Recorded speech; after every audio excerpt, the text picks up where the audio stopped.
Good morning.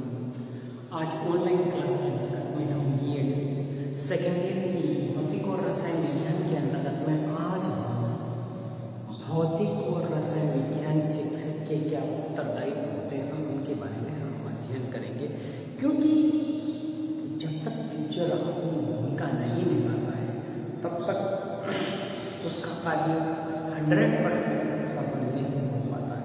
जब शिक्षक अपनी तरफ से सारे प्रयास करता है और वह मूलभूत आवश्यकताओं को पूरा करते हुए पाठ्यक्रम है, चाहे सहायक सामग्री है या अन्य किसी वस्तुओं का उपयोग करते हुए वह अपना लेसन प्लान को अच्छा सा तैयार करता है और बच्चों के सामने उसका प्रस्तुतिकरण उस प्रकार करता है जिससे उसका प्रस्तुति कार्यक्रम प्रभावित होता है।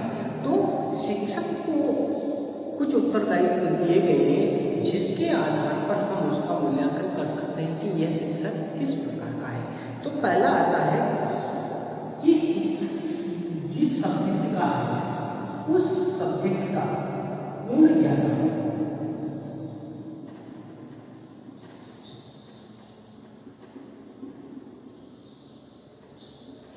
जिस विषय की जो सामान्य जानकारियाँ होती है वह उस टीचर को होनी चाहिए और वह इस बात का भी ध्यान रखे कि उसको अन्य जानकारियाँ जैसे कि उस विषय में क्या नई तकनीक का प्रयोग किया जा सकता है, कौन सी नई शिक्षण विधि से पढ़ाया जा सकता है या पाठ्यक्रम में क्या बदलाव हो सकते हैं, पाठ्यक्रम में वह क्या बदलाव कर सकता है और इस टॉपिक को वह कितने प्रभावी ढंग से पढ़ा सकता है।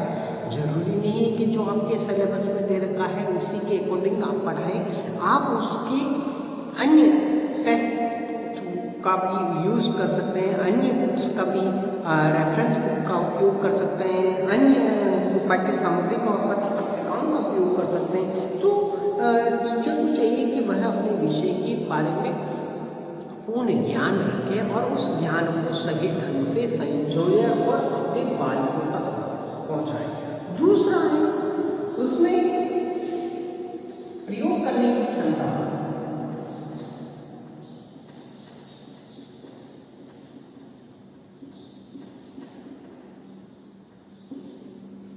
अब टीचर के पास में बहुत सारा ज्ञान होता है लेकिन वह उसका सही समय में सदुपयोग करे, पहली बात। दूसरा,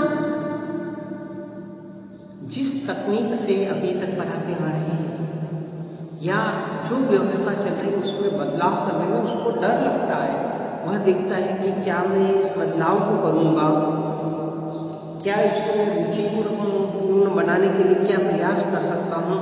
तो उसमें यह दृष्टिकोण होना चाहिए, उसमें वैज्ञानिक दृष्टिकोण होना चाहिए कि भाई परिवर्तनशीलता ही इस प्रकृति का नियम है, इसलिए परिवर्तन होना चाहिए, चाहे शिक्षण विधि में हो, चाहे आपके क्लास की बैठक व्यवस्था है या अन्य भौतिक सुविधाओं में भी कुछ बदलाव करने पड़ते हैं तो आप इन बदलाव को कर सकते हैं। फिर प्रयोगशाला संचालन की तैयारी। अब देखिए, जब तक मुझे प्रयोग करना नहीं आता है, प्रैक्टिकल करना नहीं आता, मैं बच्चों से किस प्रकार करूँगा, मैं करके करूँगा तो बच्चे सीखेंगे। इसलिए मुझे क्या करना चाहिए, प्रयोग करने की क्षमता आनी चाहिए। फिर दूसरा नेक्स्ट है प्रयोगशाला संचालन। अब आपके पास में सारी भौतिक सुविधाएं हैं लेकिन उनका संचालन नहीं आ रहा है, प्रयोगशाला का संचालन की योग्यता मेरे पास में नहीं है, तो फिर मुझे दिक्कत होगी प्रयोगशाला संचालन की योग्यता। तो इस चीज का मुझे ध्यान रखना पड़ेगा कि वह अपनी प्रयोगशाला है, चाहे भौतिक विज्ञान हो, जीव विज्ञान हो, चाहे रसायन विज्ञान हो, तो उसकी प्रयोगशाला में जितनी सहायक सामग्री है उनका मैं सही ढंग से उपयोग करूं ताकि मेरा कार्य सरल और प्रभावी हो सके। ठीक है, फिर मैं किस तरीके से उस पाठ की, उस लेसन की तैयारी करके आता हूँ, ये भी डिपेंड किसके ऊपर करता है, टीचर के ऊपर डिपेंड करता है कि पाठ की तैयारी है। और पाठ की तैयारी जब तक आपकी नहीं होगी, आपका कॉन्फिडेंस नहीं बढ़ेगा, और जब तक कॉन्फिडेंस नहीं आएगा आप अपनी बात को कक्षा में नहीं रख पाएंगे और प्रभावी ढंग से नहीं रख पाएंगे। इसके साथ में ही आप अपने विषय का सम्मान करें, आदर करें। इसके साथ में ही अन्य विषयों का भी आदर सम्मान करें, और आदर सम्मान के साथ में अन्य विषयों की भी जानकारी आपको होनी चाहिए। क्योंकि वर्तमान में क्या है कि आप किसी दायरे में नहीं बन सकते, तो अन्य विषयों का भी आपको सामान्य यानी समुचित ज्ञान होना चाहिए कि भाई अभी भूगोल के क्षेत्र में क्या परिवर्तन हो रहा है, आर्थिक क्षेत्र में क्या परिवर्तन हो रहा है, राजनीतिक क्षेत्र में क्या परिवर्तन हो रहा है। यूनिक में तो साइंस का स्टूडेंट है, मुझे राजनीति से क्या लेना है, मुझे भूगोल से क्या लेना है। इस प्रकार आपको हर एक विषय के बारे में सामान्य जानकारियाँ होना आवश्यक है। फिर आप किसी को रास्ता बताने के लिए पथ प्रदर्शन की आपकी क्षमता होनी चाहिए। किसी को गाइडेंस की जरूरत है तो आप उसको दे सकते हैं।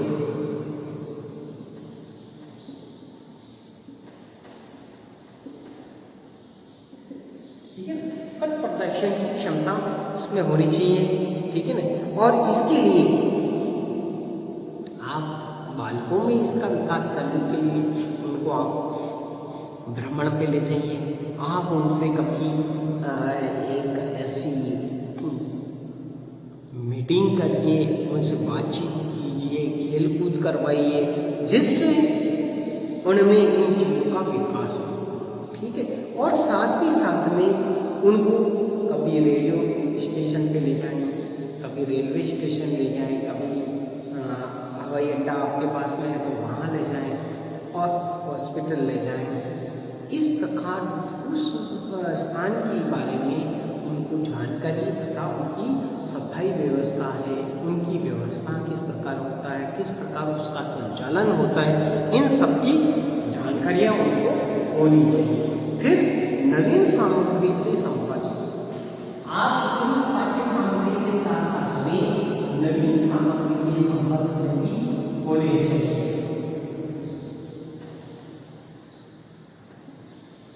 क्योंकि नवीन सामग्री से आपके ज्ञान में हमेशा वृद्धि होती है, और उससे आप अपने ज्ञान को सरल रूप में सरलतम उदाहरण द्वारा प्रस्तुत कर सकते हैं। और नेक्स्ट आता है आपका दृष्टिकोण किस प्रकार है, आपका दृष्टिकोण इन बच्चों के प्रति क्या है और उन बच्चों के प्रति क्या है। आपका निष्पक्ष दृष्टिकोण होना चाहिए, इसलिए बिना किसी भेदभाव के आपका दृष्टिकोण होना चाहिए। बिना आप किसी भी बच्चे के साथ भेदभाव करते हैं तो आप एक सफल शिक्षक नहीं हैं।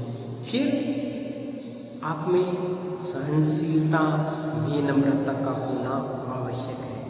सहनशीलता और विनम्रता का गुण होना चाहिए, जिससे आप बालक की बात सुन सकें और उसके बाद में उसका उपचार या उसकी बात को सुनकर उसको आवश्यक दिशा निर्देश आप दे सके कि भाई ऐसा नहीं, और तुम ये कार्य इस प्रकार करोगे तो और ज़्यादा प्रभावी होगा। तो फिर नेक्स्ट आता है नई परीक्षा पद्धति का ज्ञान भी उसका होना चाहिए। अब वर्तमान में 3 घंटे के पेपर की जगह 2 घंटे का पेपर कर दिया गया है, तो अब आपको नई परीक्षा पद्धति के अनुसार अपना कार्य करना पड़ेगा। और इसके साथ साथ ही आजकल वर्तमान में ऑनलाइन क्लास का समय है, तो उसका भी हमें ध्यान रखना है। तो इन सारी चीज़ों का हमें ध्यान रखना है। तो नवीन परीक्षा पद्धति का ज्ञान।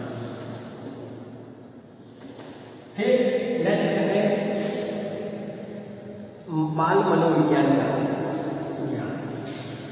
आप बालक की मनोभावना को तब समझ पाएंगे जब आप उनके अंदर आपके ध्यान में बाल मनोविज्ञान का अध्ययन किया है और उस अध्ययन के आधार पर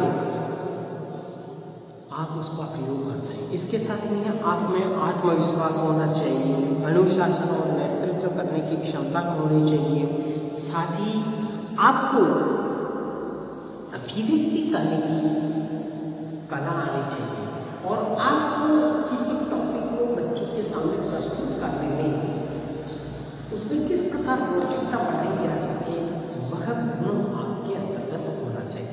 तो इन उत्तरदायित्व के द्वारा शिक्षक एक प्रभावी और मजबूत आधार वाला हो सकता है।